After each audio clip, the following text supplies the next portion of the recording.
This is what stock car racing looked like decades ago, and here's what it looks like now. So, how did we get here? It all started in the backwoods of the South during the Prohibition era, which was a time when alcohol production and sales were banned. Back then, bootleggers who earned a living from making alcohol tweaked their cars to go faster, and this helped them outrun the police while moving illegal homemade whiskey at night. But, as it would turn out, that's not all it did. It led to impromptu races on dirt country roads with passionate young men pushing their cars beyond 120 miles per hour, a bit slow by today's standards, we know. However, these informal contests laid the groundwork for what would later evolve into stock car racing. After Prohibition, more people got into stock car racing, but boy, were there problems. Some sneaky race organizers would just run off, leaving the winners without their prize money. But then in 1935, change was in the air as a car enthusiast named William France Sr. moved to Daytona Beach and decided it was time to fix things. Through close collaboration with drivers and promoters, he established rules, a standardized schedule, and organized championships. And this is what led to the official formation of NASCAR on February 21st, 1948. The early days of the sport involved modified, roadster, and strictly stock divisions. While the roadster quickly faded into obscurity, the stock division faced disruptions due to World War II. Nevertheless, the first NASCAR race, a strictly stock event, unfolded on June 19, 1949 at the Charlotte Speedway. This race witnessed minimal modifications to factory model cars, a practice that would evolve over the following decade, primarily driven by safety concerns. Later that same year, one of the best drivers of that era, Red Byron, strapped in as the very first NASCAR champion. Then, in a bid to attract larger audiences and orchestrate more spectacular races, the first modern NASCAR track was constructed near Darlington in 1950. This development laid the groundwork for the Southern 500, NASCAR's inaugural 500-mile race held in September of the same year. At this point, NASCAR was starting to find its groove in the southeastern United States. In fact, it was starting to spread like a fever that would soon take over several other American sports in popularity.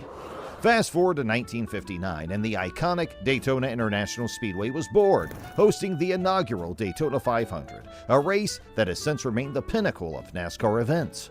The 1960s witnessed the establishment of pivotal tracks in Brooklyn, Dover, Detroit, Pocono, and Talladega, the latter being acclaimed as the largest, fastest, and most perilous oval in motorsport. But that's not all the 1960s brought. We reckon you've heard of Richard Petty, a true legend. He continued to dominate the track throughout the 60s and 70s, clinching numerous championships and earning his royal moniker, the King. Alongside Petty, the Intimidator himself, Dale Earnhardt Sr., also etched his name into NASCAR history.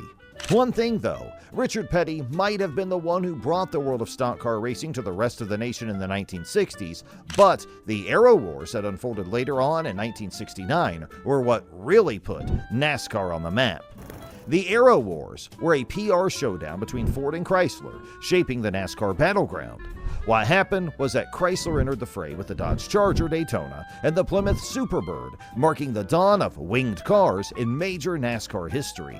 They were called the Aero Warriors and totally transformed how NASCAR racing looked and felt. But by the time the 1970s rolled around, it was time for another turning point. There were significant advancements, notably the sponsorship offered by Reynolds Tobacco. This partnership led to the Winston Cup, later becoming the Grand National Series. Live TV broadcasts of races, including the Daytona 500 in 1979, propelled NASCAR into mainstream popularity. In 1972, Bill France Sr. retired, passing the leadership mantle to his son, Bill Jr. Moving into the 80s and 90s, that's when NASCAR kicked it up a notch. Dale Earnhardt Sr.'s dominance continued, adding more championship trophies to his collection. And these 2 decades also witnessed the continued growth of NASCAR's popularity.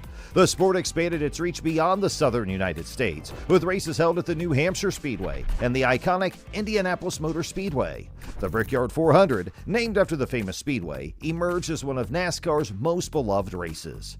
And what's more, tracks weren't just tracks anymore. They underwent crazy evolution, with different configurations like those at the Charlotte Motor Speedway, keeping fans on the edge of their seats. Night racing also became a spectacle, and people loved how the tracks lit up for game time. But here's where NASCAR really hit the gas on change. Jeff Gordon entered the scene and zoomed straight into NASCAR stardom, bringing in a whole crew of kick-ass drivers. NASCAR itself evolved, introducing the Winston Cup Series and the Craftsman Truck Series, expanding its reach beyond its southern roots. The checkered flag wasn't just waving in the South anymore, it was a national symbol of high-speed glory. And then came the 2000s. Now, the 2000s are a bittersweet chapter in NASCAR's story. The untimely passing of the legendary Dale Earnhardt Sr. in 2001 shook the racing community to its core. He tragically passed away on February 18, 2001, during the final lap of the Daytona 500.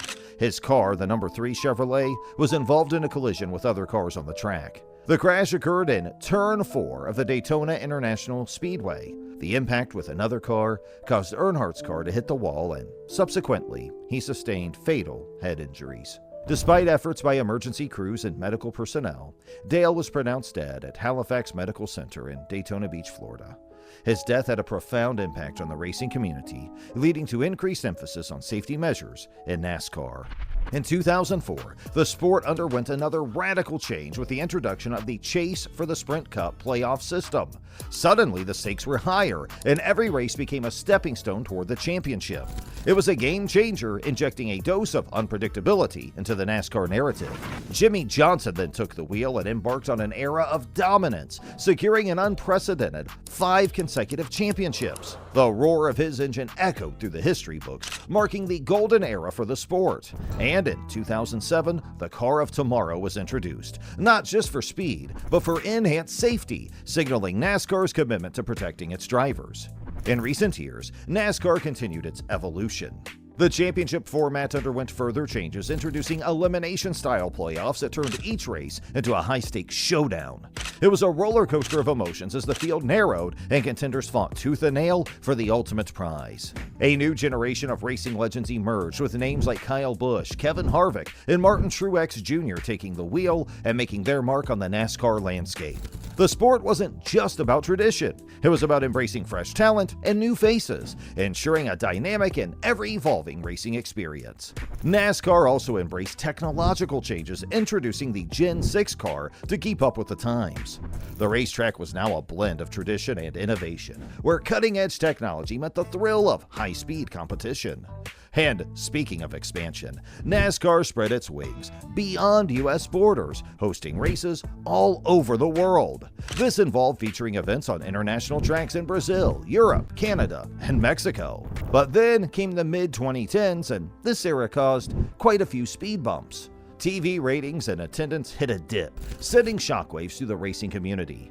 This was also the time when Dodge, a familiar face in the racing scene, decided to hit the brakes and leave the NASCAR track, and it left fans scratching their heads. So while NASCAR had to bid farewell to Dodge on the track, the impact of this departure sparked discussions about the dynamic relationship between manufacturers, racing, and the ever-evolving landscape of the automotive industry. However, at this point, it's crucial to remember that the racing series was grappling with several other problems as well, like declining ratings. So NASCAR, being NASCAR, took the wheel to address every issue head-on.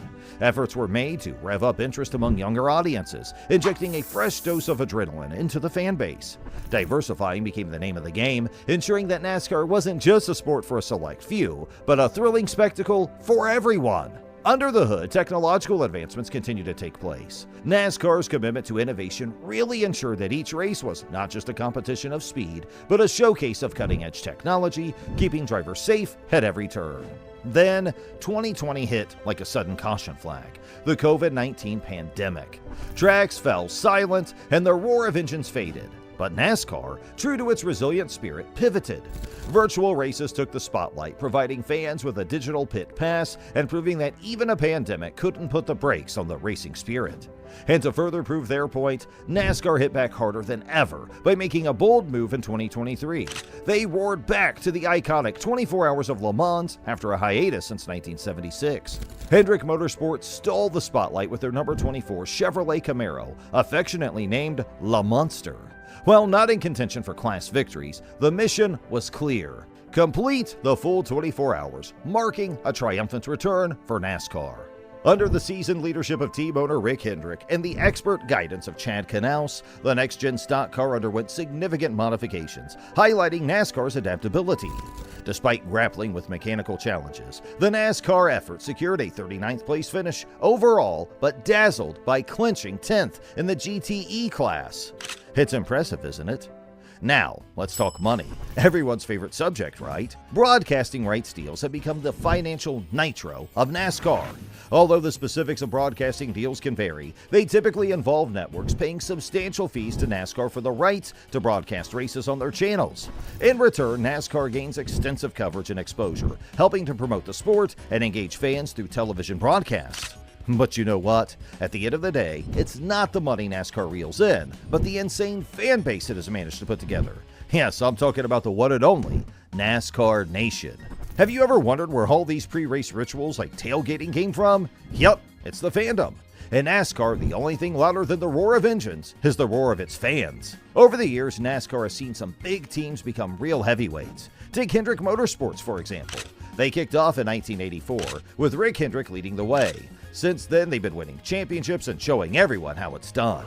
Another big player is Joe Gibbs Racing. Started by NFL coach Joe Gibbs in 1992. They've got stars like Kyle Busch and Denny Hamlin, always ready to steal the show. And then there's Stewart Haas Racing, a newer kid on the block, founded in 2009 by Tony Stewart and Gene Haas. These three teams have become real powerhouses in NASCAR, making their mark and showing what it means to be winners on the track.